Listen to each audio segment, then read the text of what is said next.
할렐루야. 예, 지금 딱 두 분 정도 아멘 하신 것 같은데요. 우리 다시 한번 할렐루야 할까요? 할렐루야.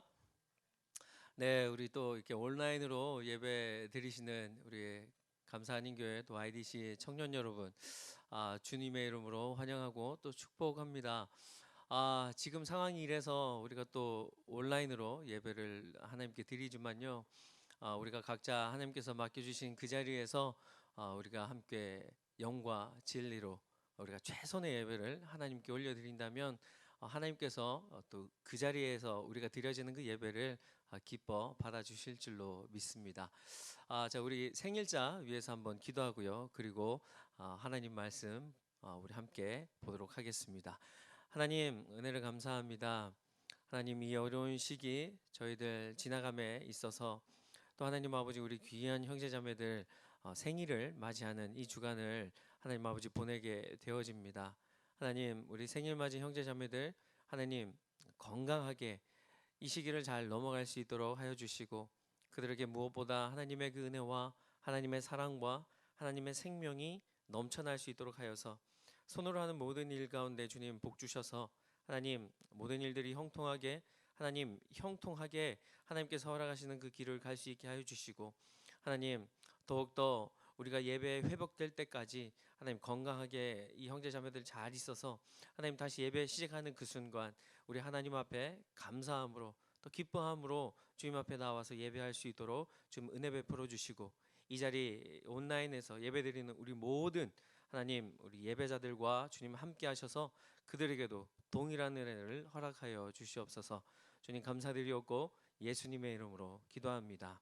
아멘. 네, 오늘 우리에게 주신 하나님 말씀은요. 마태복음 7장 말씀입니다. 마태복음 7장 21절에서 23절까지의 말씀입니다. 신약 성경 10페이지에 있습니다. 마태복음 7장 21절에서 23절까지의 말씀입니다. 우리 하나님 말씀 제가 읽도록 하겠습니다. 나더러 주여 주여 하는 자마다 다 천국에 들어갈 것이 아니요 다만 하늘에 계신 내 아버지의 뜻대로 행하는 자라야 들어가리라. 그날에 많은 사람이 나더러 이르되 주여 주여 우리가 주의 이름으로 선지자 노릇하며 주의 이름으로 귀신을 쫓아내며 주의 이름으로 많은 권능을 행하지 아니하였나이까 하리니 그때에 내가 그들에게 밝히 말하되 내가 너희를 도무지 알지 못하니 불법을 행하는 자들아 내게서 떠나가라 하리라. 아멘. 네, 오늘은요 하나님 뜻대로 행하는 자, 하나님 뜻대로 행하는 자라는 제목으로 하나님 말씀 증거하도록 하겠습니다. 이렇게 카메라가 비춰지고 하니까 구독과 좋아요 눌러주세요 이런 얘기 해야 될 것 같은데요. 알람 설정까지 부탁드립니다. 예, 좀 시기가 시기인 만큼 또 이렇게 예배드림에 있어서 또 이 나름대로의 또 흥미도 있고요. 또 하나님께 나와서 우리가 함께 예배드렸던 그 자리, 우리가 함께 주님 앞에 나왔던 찬양하였던 기도하였던 그 자리가 얼마나 소중한지 이렇게 깨닫는 그런 귀한 순간인 것 같습니다. 여러분들 우리가 긴 세월에 걸쳐서 신앙생활을 한다거나요. 혹은 예수님을 믿은 지 얼마 되지 않는 그런 사람이라고 할지라도요. 이런 궁금증들은 다 가지고 계실 거라 생각합니다. 도대체 하나님께서 나를 향해서 가지고 계신 그 계획과 하나님의 뜻이 무엇일까라는 그런 궁금증 한 번씩 가져볼 수 또 지금 현재 가지고 있을 수도 있을 거라 생각이 드는데요. 하나님 뜻이 무엇일까요? 이런 궁금증을 가지고 계시는 분이라면요. 지금부터 제가 해드리는 이 이야기가 굉장히 흥미로우실 수 있을 것입니다.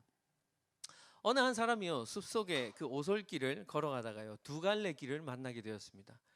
그런데 어디로 가야 할지 그 방향을 몰랐습니다. 정확하게 어디로 가야 하는지 그 방향을 알려주는 그런 사인이 없었기 때문이에요. 그래서 그렇게 망설이던 그 사람은요 하나님께 한번 물어보기로 결정을 하고 이렇게 기도하였습니다. 하나님께서 저의 길을 인도해 주시리라 믿습니다. 제가 지팡이를 중앙에 놓고요 쓰러뜨렸을 때 지팡이가 왼쪽으로 쓰러지면 왼쪽으로 가고요 오른쪽으로 쓰러지면 오른쪽으로 가겠습니다 라고 기도를 하고 지팡이를 딱 쓰러뜨렸습니다. 그런데 지팡이가 오른쪽으로 쓰러지는 것이었습니다. 근데 이 사람이요, 기도하기 전에 봤을 때 왼쪽 길이 좀 더 평안해 보이고요, 왼쪽 길이 좀 더 좋아 보여서 그는 왼쪽으로 가고 싶은 마음이 좀 있었거든요. 그래서 오른쪽으로 지팡이가 쓰러졌으니까 다시 그 지팡이를 세워서 다시 한번 쓰러뜨렸던 것입니다. 그런데 지팡이가 어떻게 된 일인지 이번에도 오른쪽으로 쓰러지는 것입니다. 이거 웬일입니까? 이 사람은 아 아니라는 듯 그렇게 자기 혼자 고개를 절레절레 흔들면서요, 다시 지팡이를 중앙에다 세워놓고 쓰러뜨렸습니다. 그러자 비로소 그때서야 지팡이가 왼쪽으로 쓰러졌습니다. 이 사람 지팡이를 다시 쓰러뜨리기 전에 왼쪽으로 살짝 넘어갈 수 있도록 약간 유도하지 않았겠습니까? 그러자 왼쪽으로 쓰러지는 그 지팡이를 보고요, 이 사람이 이렇게 얘기했습니다. 역시 하나님, 역시 하나님께서는 저를 왼쪽으로 가게끔 인도하시는군요. 이 왼쪽 길이 하나님의 뜻이었습니다 라고 얘기하면서 자신이 원래 가고 싶었던 왼쪽 길로 씩씩하게 걸어갔다라는 것이죠. 여러분, 이 얘기를 들으시면서 어떤 생각이 드십니까? 마치 우리 자신 가끔 한 번씩 지금까지 살아가면서 혹은 지금도 한 번씩 하고 있는 우리의 행동, 우리의 모습과 비슷하지 않은가요? 하나님 뜻대로 살겠다고 결단하면서 입으로는 주여 주여 하지만 실제로는 자기 자신의 뜻대로, 내가 원하는 대로 그것이 하나님의 계획일 거야 라고 생각하면서 우리가 살아가고 있지 않냐라는 것입니다. 그렇기 때문에 예수님은요, 마태복음 5장에서 7장에 이르는 긴 설교 산상수훈을 말씀하신 후에 그 모든 가르침의 결론을요, 행함이라고 말씀하십니다. 말씀을 듣고 행해야 하는데 그저 아무것도 모르는 상태에서 그저 그냥 나의 뜻대로 나의 생각대로 행하는 것이 아닌 아는 것으로부터의 행함, 또 예수님의 그 말씀을 들음으로부터의 행함에 다하여서 굉장히 강조하시면서 심도 있게 말씀하셨다라는 것입니다. 어떤 것에 대해서 가르쳐 주셨습니까? 산상수훈 그 7장의 후반부, 결론에 해당하는 그 후반부에 보시면은 예수님께서 집 짓는 비유에 대하여서 말씀해 주셨는데요. 마태복음 7장 24절에서 27절까지 내 가르침을 듣고 따르는 사람은 든든한 반석 위에 집을 지은 슬기로운 사람과 같다. 비가 쏟아져서 홍수가 나고 폭풍이 휘몰아쳐도 그 집은 무너지지 않는다. 반석 위에 지었기 때문이다. 그러나 내 가르침을 듣고도 행하지 않는 사람은 모래 위에 지은 어리석은 사람과 같다. 비가 쏟아져서 홍수가 나고 폭풍우가 휘몰아치면 그 집은 여지없이 무너지고 말 것이다. 진정한 기독교인이라면 예수님의 그 말씀을 듣고 말씀을 그대로 행할 수밖에 없다라는 것이죠. 말씀대로 행하는 자, 그런 사람은요, 반석 위에 집을 지은 그런 슬기롭고 지혜로운 사람과 같지만 말씀을 그저 듣기만 하고요, 행하지 않는 사람은 모래 위에 집을 지은 사람과 같아서 어려운 일이 생기고 힘든 일이 생기면 한순간에 그 인생이 송두리째 흔들려 버린다는 그런 경고의 말씀으로 예수님께서 이와 같이 말씀해 주셨다는 것이죠. 우리에게 참 인생에 도움이 되고 우리에게 참된 그 진리의 말씀을 해주시는 마태복음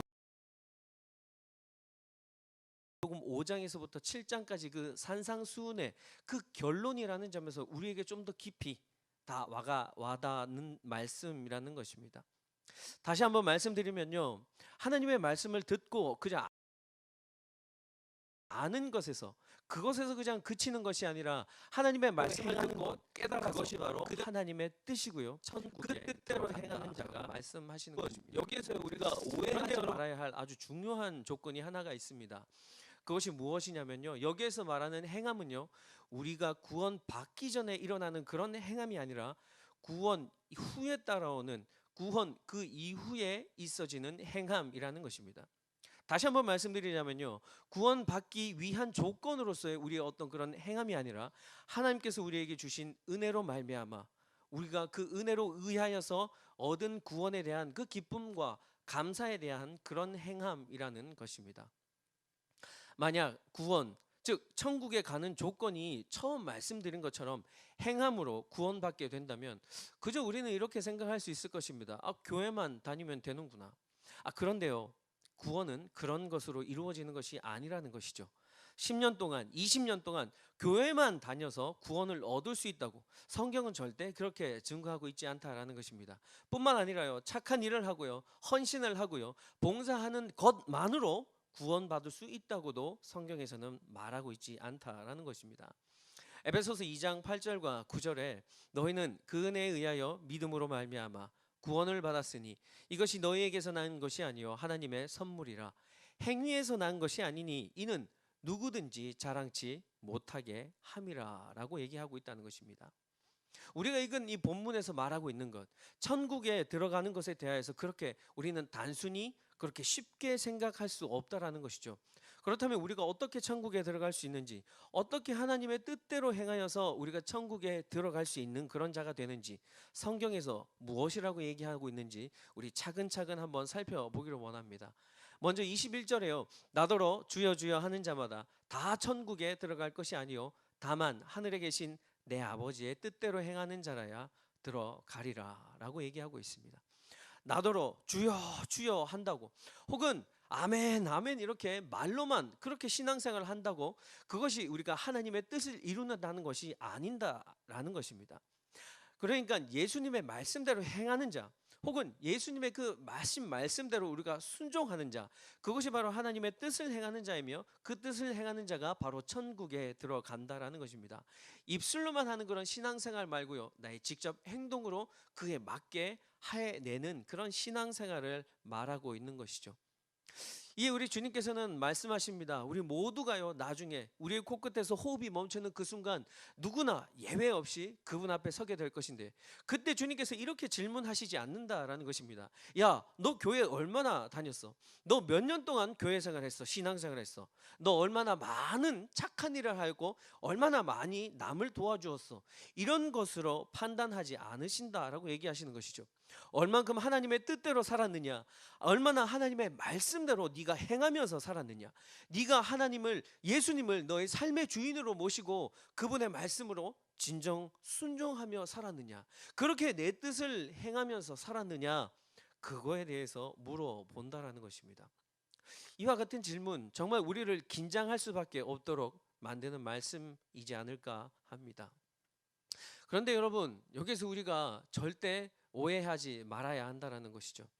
우리는요, 절대로 행함으로 인하여서 구원받을 수 없다라는 것입니다.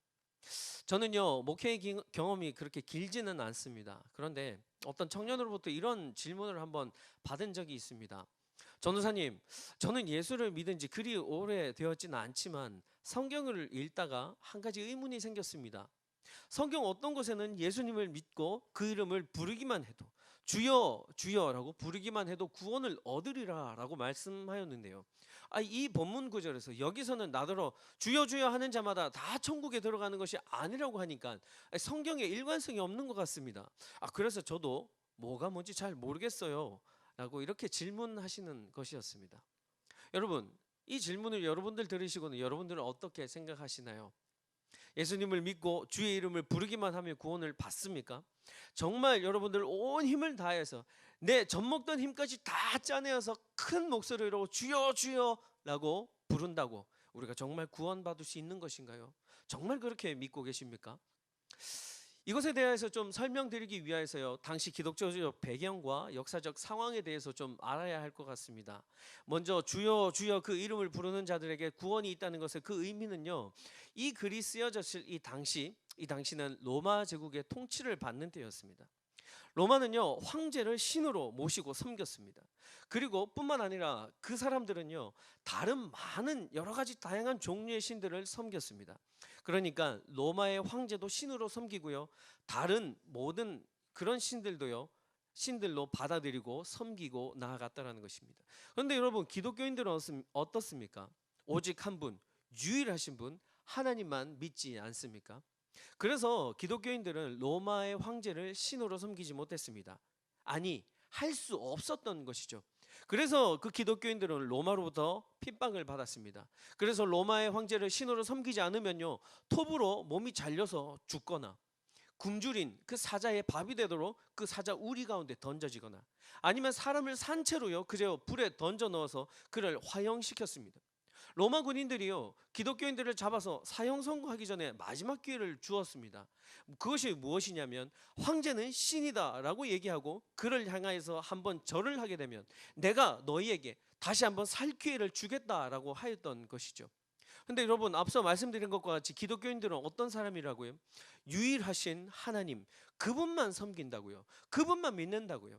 그러니까 그들이 죽기 전에 단 한 번 황제는 신이다라고 얘기하고 그를 향해서 절하면 로마 군인들이 너에게 다시 한번 살 기회를 주겠다라고 얘기하였지만, 사나운 맹수 앞에 있었지만 활활 타오르는 그 불 앞에서도 자신의 목숨을 내 던질지언정 하나님을 배신하지 않고 주여 주여, 로마의 황제 이름을 부르는 것이 아니라 그렇게 하나님의 이름을 불렀다라는 것이죠.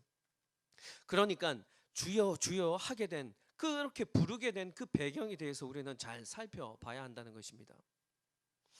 그저 모든 일이 평안하고 아무런 문제가 없을 때, 나에게 고난이 없을 때, 나에게 문제가 없을 때, 그 어느 상황 가운데 있다 하더라도요, 우리가 평안할 때는요 주여 주여 부를 수 있다라는 것이죠. 그런데 이 글이 쓰여진 당시, 이때 당시에 주여 주여라고 주의 이름을 부르는 것은요, 곧 자기의 목숨과 그 예수를 믿는 믿음과 맞바꾼다라는 그 의미를 담고 있다라는 것입니다. 하나님에 대한 절대적인 믿음 없이, 천국에 대한 그런 간절한 소망 없이는 절대 할 수 없는 고백이라는 것입니다. 그렇다면 하나님의 뜻대로 행하는 자가 천국에 들어갈 수 있다, 그 말은 무슨 뜻일까요? 여러분, 이것을 좀 간단하게 설명하면요, 행위로 절대 구원받는다는 뜻이 아니라는 것입니다. 내가 어떤 선한 일 하는 것, 내가 어려운 사람들, 그 사람들을 내가 도와주고요, 물질적으로 힘들어하는 그 사람들에게 가서 돈으로 도와주고, 이러한 선행들로 인하여서 구원을 받게 된다는 것이 아니라는 것입니다. 그러한 행위로 구원의 조건이 된다는 것이 아니죠. 그러니까 어렵고 힘든 환경 가운데 있는 사람을 도와줄 수 있다라는 그 말은요, 이미 그렇게 도와줄 수 있는 사람은 어쩌면 이미 하나님으로부터 구원을 받은 구원의 자녀라고 볼 수 있다라는 것이죠. 다시 말해서 하나님의 은혜로 구원을 받은 사람은 반드시 착한 행동을 할 수밖에 없으며 남을 도울 수밖에 없는 것이고요, 그의 성품은 온유할 수밖에 없다라는 것입니다. 그리고 구원을 받은 사람은요, 죄를 멀리하고 하나님의 자녀의 모습으로 온전히 살아가며 하나님의 뜻을 행하며 살아갈 수밖에 없다라는 것이죠. 그렇다면 다시 한번 정리해 볼까요? 아까 그 청년의 질문에 대한 대답이 뭐가 되겠습니까? 둘 다 정답이 될 수 있다라는 것이죠. 주의 이름을 부르며 발생하는 그 어떤, 주님, 그 핍박도, 내가 주님의 이름을 부름으로 인해서 그 모든 일들이, 그 어떤 일이 내 삶 가운데 일어난다 할지라도 주님, 그 모든 것을 감당하겠습니다 라는 그런 각오가 나에게 있습니까? 그렇다면 천국이 그의 소유라는 것입니다. 우리에게 구원의 기쁨을 주신 하나님께 감사하십니까? 진심으로 하나님께서 주신 그 구원의 감격, 그 기쁨을 누리고 계십니까? 그렇다면요, 그 구원의 기쁨과 감격이 있는 사람은 하나님의 뜻대로 살아갈 수밖에 없다라는 것이죠. 그저 입으로만 주여 주여 주시옵소서, 주님 이것도 저에게 주시고 저것도 저에게 주시고, 주님 이 모든 것을 제가 구하는 것 다 주시옵소서, 나의 욕구, 나의 욕심을 채우기 위하여서가 아니라 하나님을 위하여서 나의 목숨까지도 드릴 수 있는 그런 마음이 나에게 있다면, 나의 최선의 것으로 주님 앞에 드리고자 하는 그런 마음이 있다면, 우리는 반드시 하나님의 뜻을 행할 수밖에 없다라는 것입니다. 그렇다면 여러분, 하나님의 뜻은 무엇일까요?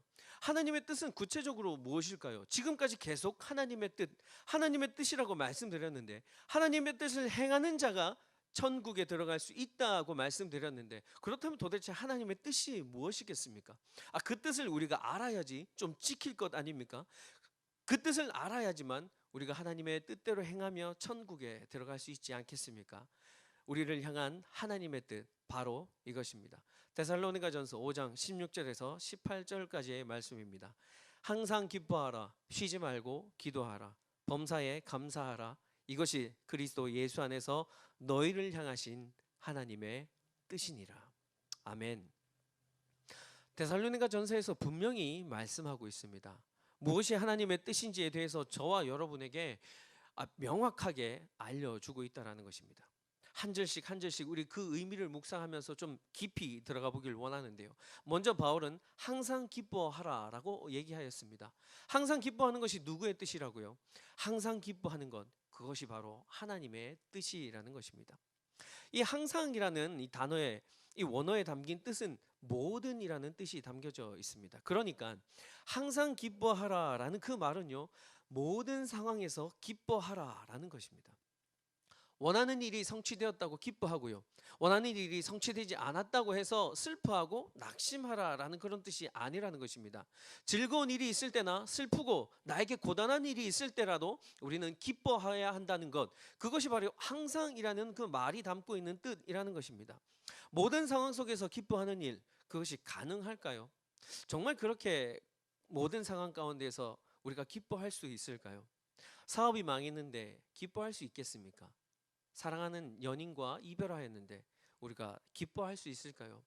특별히 요즘과 같은 시기, 이 코로나 바이러스로 인해서 여러 가지 혼란스럽고 어렵고 이 힘든 시기를 헤쳐나가고 있는 이런 상황 가운데에서 우리가 정말 기뻐할 수 있을까요?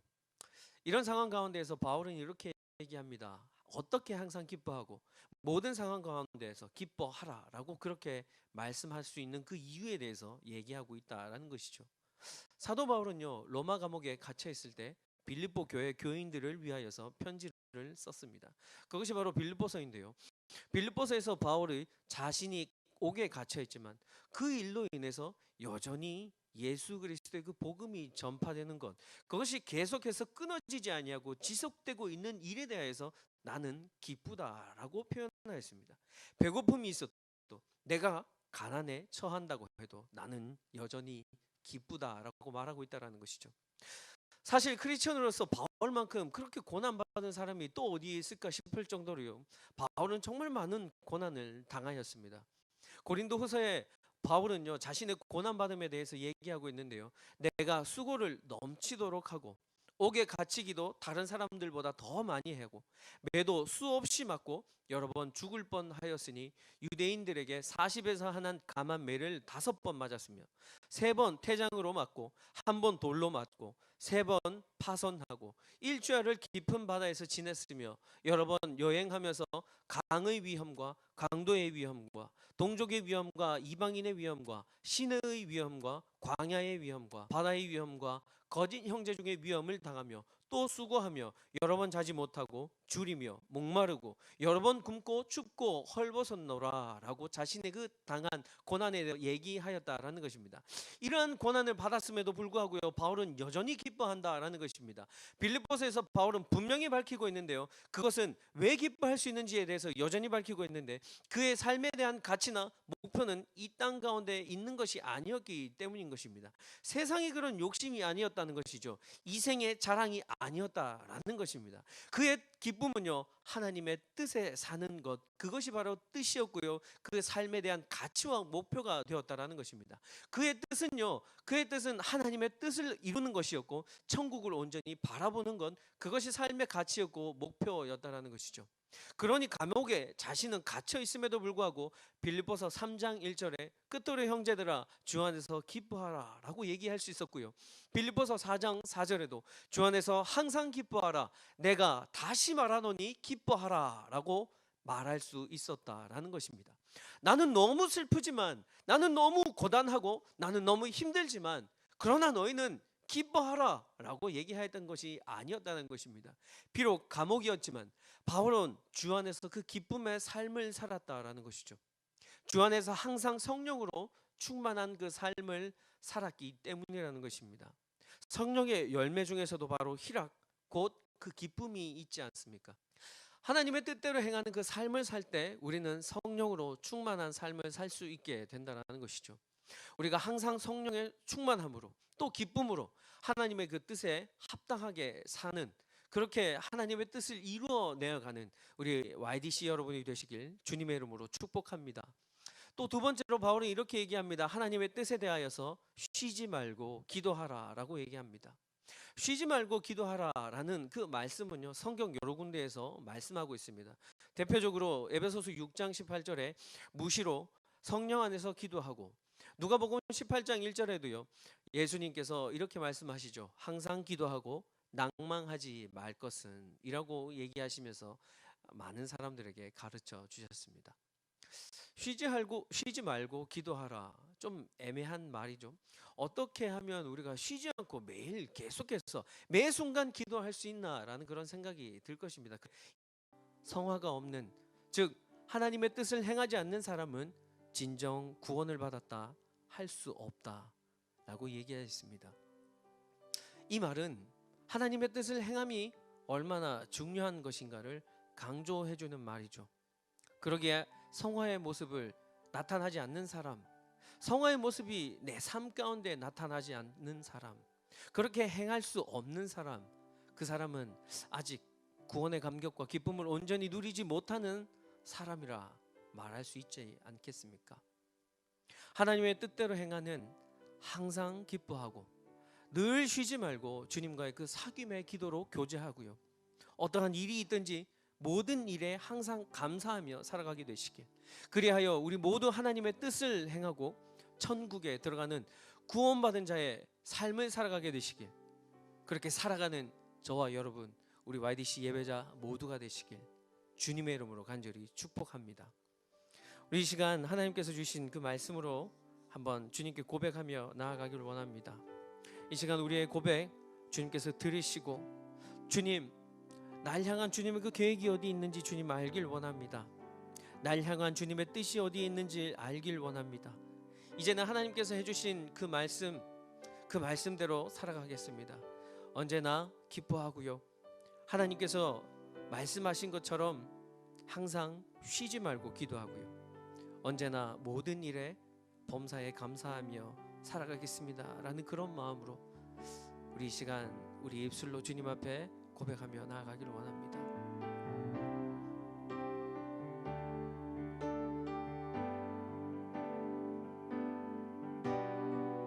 내 앞에 주어진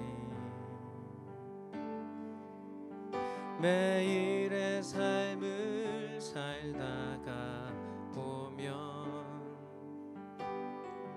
그곳에 날 향한 계획 섭리가 있다네.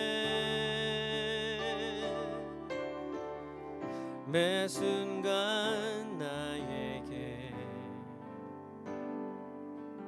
요구하시는 작은 믿음들, 그곳에 날 향한 계획 섭리가 있다네. 지금 여기 계시며 말씀해 주시는 하나님, 내 삶에 역사하시는 신실한 나의 하나님을 찬양해. 우리 다시 한번 처음부터 고백하겠습니다. 내 앞에 주어진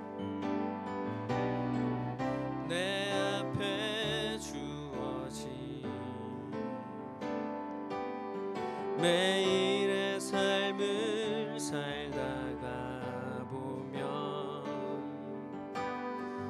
그곳에 날 향한 계획 섭리가 있다네.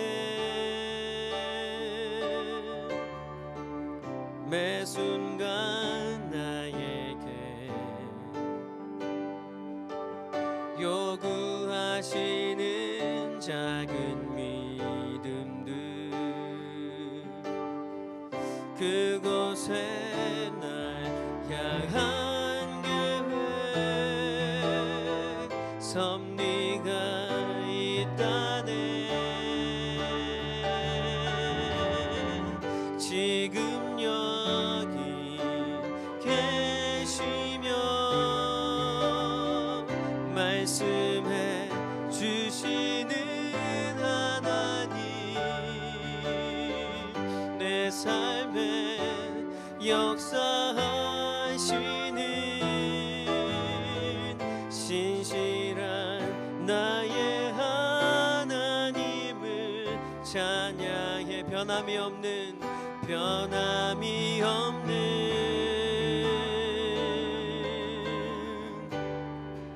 영원한 그 사랑, 어두운 내 삶의 빛으로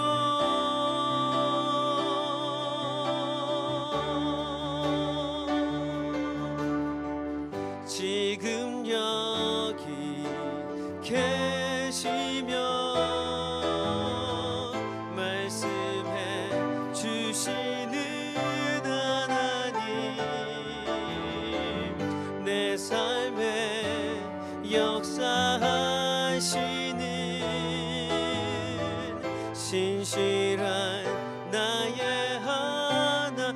우리 이 시간 하나님께 한번 기도하며 나아가길 원합니다. 지금 여기 우리 각자의 자리에, 우리가 그곳에서 예배하는 그곳이 어디라 할지라도 그것이 우리와 함께 하시면 그 자리에서 우리에게 말씀하여 주시는, 그곳에 우리의 삶 가운데 역사하여 주시는 그 주님 앞에 한번 기도하며 나아가길 원합니다. 하나님의 뜻을 이루길 원합니다. 하나님께서 우리에게 말씀하여 주신 대로 우리가 행하며 살아가겠습니다. 항상 기뻐하고 언제나 쉬지 않고 기도하고, 하나님 그 말씀 가운데 어떠한 상황 가운데 있다 할지라도 우리가 범사에 감사하며 나아가겠습니다라고 이 시간 다 함께 주여 주님 앞에 고백하며 기도합니다. 하나님 감사합니다. 오 주님 우리에게 오늘도 말씀하여 주셔서 감사합니다.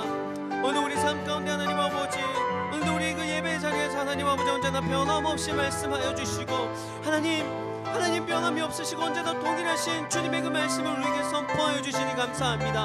하나님 아버지, 그렇게 주님을 바라보겠습니다. 그렇게 주님을 의지하겠습니다. 하나님께서 말씀하여 주신, 하나님께서 우리에게 말씀하여 주신 그 말씀대로 행하며 살아가겠습니다. 그 뜻을 이루어내며 살아가겠습니다.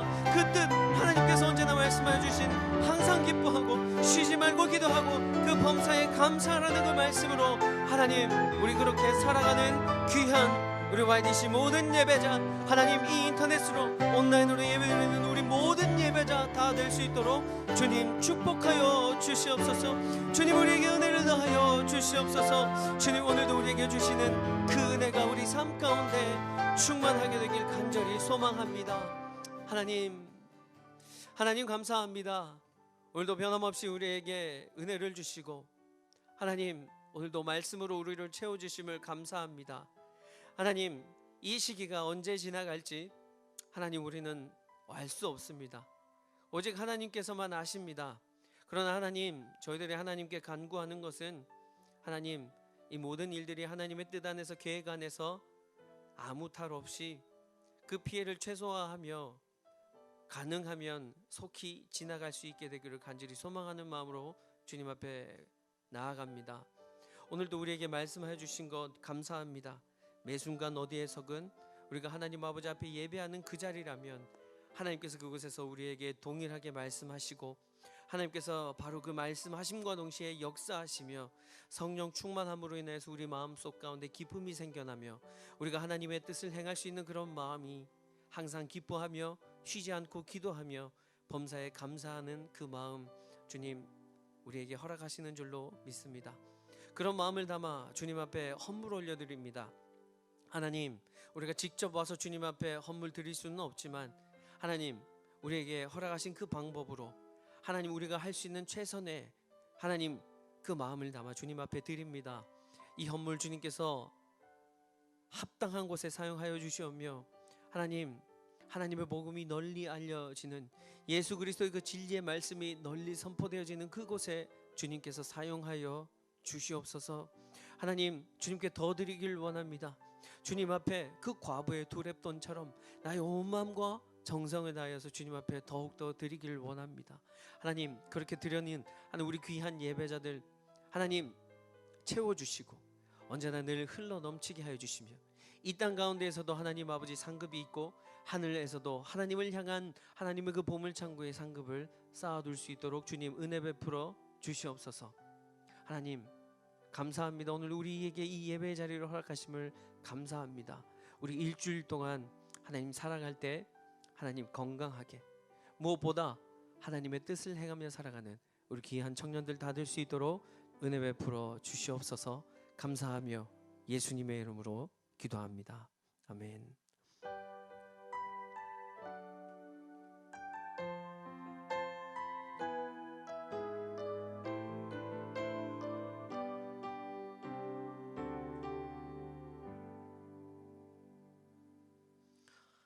할렐루야. 우리 다 함께 주님께 영광의 박수 올려드립니다. 아무쪼록 이 일주일 동안 여러분 건강하게 아무 탈 없이요 잘 지내시고요. 또 다음 주 이 시간 이 자리에서 여기에서 뵙겠습니다. 그럼 구독과 좋아요 잊지 마시고 바이.